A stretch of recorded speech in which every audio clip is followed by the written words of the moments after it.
Welcome to Subramani. Year end is a good time to be looking at your financial status, right? It does not matter whether it is November or whether it is March. Both are year ends for us. One is the financial year end, one is the calendar year end. So, do you realize that there are many companies now?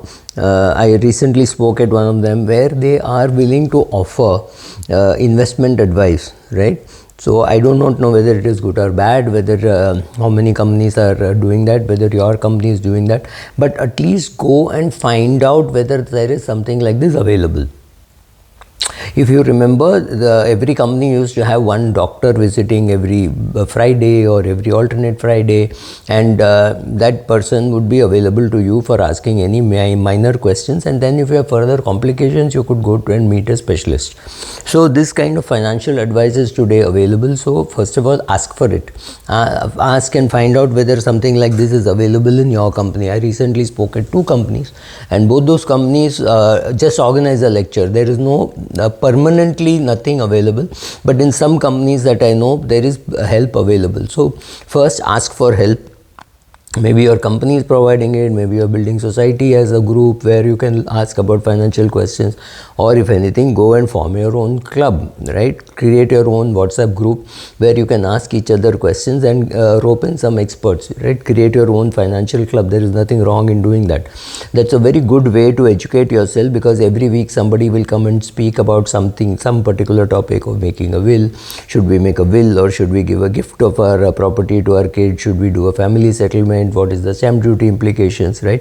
You need to know all these things. You're creating wealth and managing wealth. There are two completely different skills. Maybe you're creating wealth by a fantastic job, or you play cricket, or you act in films, doesn't matter. So you're creating wealth. Does not mean the same skills are needed to manage the money. Managing the money may require completely different skills. You need to do that. Managing the processes, right? All those things will require completely different skills. Don't think you should do all of that together. You need help, ask for it, but educate yourself. So if you don't know what you're doing, I keep giving this example that if you do not know how much time it takes to make tea, and you outsource tea making to your servant, and the servant says, sir, it will take 1 hour to make tea, you will have to believe that it will take 1 hour to make tea, right? Otherwise, it takes maybe 5 minutes to make tea. So educate yourself, because only after you educate yourself can you outsource anything. This is also a time when companies may be asking you to come and check out the healthcare benefits which are there and the workplace benefits. Somebody could walk you through all that if they're in HR. If your parents are eligible for medical expenses, if you are eligible for medical expenses, make sure that you keep those bills, invoices of doctor's visit and medicines and all that, and make sure that you make those claims. These are all important. You're getting tax-free money from your boss, from your employer. That's not bad at all. So check out the workplace, check out the workplace entitlements. Go and check out, maybe there's some open enrollment, maybe something is happening. Go and meet your HR and find out all that. Another important thing, you do not know how to invest, that's fine, but you can at least know how to save. Suppose you're saving 10,000 rupees every month, it means end of 1 year you should have 1,20,000 rupees, or at least 1 lakh rupees lying in your savings bank account doing nothing. I'm not suggesting this, but I'm saying at least learn how to save first. Only after you save can you invest, or at least while saving you can invest. You can save 10,000 rupees a month and you do not require it for 10 years, 15 years. It's a good amount to be doing an SIP with. Right. So first learn to save, plan to save and learn to save. While it may sound counterintuitive, unless you start saving, you will not know how much you can save. How much you can invest. Suppose you have to invest 10,000. Suppose you have to save 10,000 every month, which means end of 6 months, assuming your balance today is 0. End of 6 months, you have 60,000 rupees. Now, end of 6 months, if you have 92,000 rupees, it means your capacity to save is higher, and not just 10,000 rupees. That gives you the confidence that I know I can put away 15,000 rupees in an SIP, not just 10,000 rupees, right?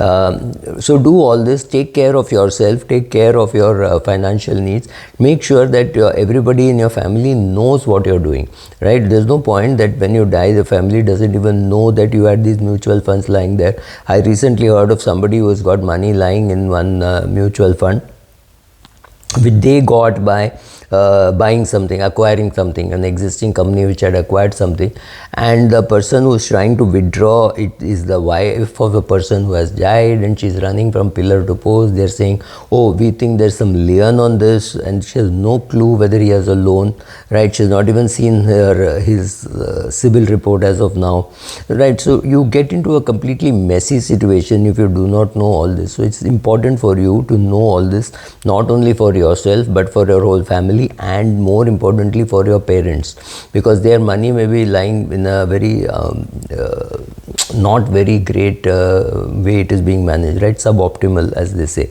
So check out on all that, see what you can do about it, and once you do all these things, you will know that you are now taking care of your money much better. And these are some of the tips which are needed for your financial wellness going forward. Thank you.